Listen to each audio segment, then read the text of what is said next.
So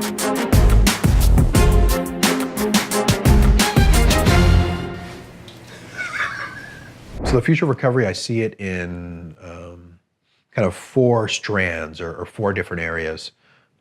We cover traditional recovery. One that we've been in, but I think will become more and more sophisticated, is the sort of medical approach of treating addiction as a medical condition. And so the primary tool that we use with the medical condition is medicine. A great example is methadone.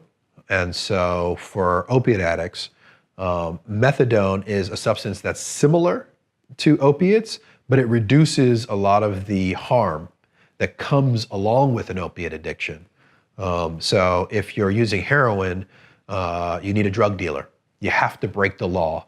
You don't know exactly what you're getting when you're buying a bag of black tar or powder from somebody who's probably not that trustworthy, and you're putting it in a needle and you're shooting it in your arm. It's an incredibly harmful and dangerous habit to have, and often deadly. And so the thought was, can we come up with something that's like heroin, but people can still function better, that we can distribute legally to stop people from dying and falling apart? And methadone in many ways has been effective. There are huge downsides, whatever. It's a medical harm reduction approach. There are also non-harm reduction approaches to addiction.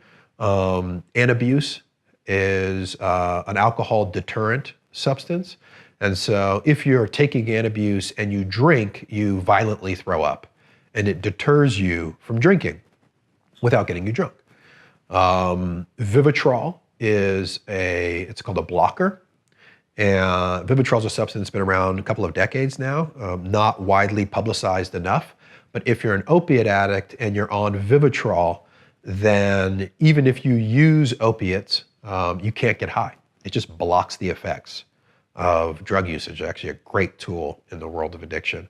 So I see more and more complex pharmaceutical approaches to addiction.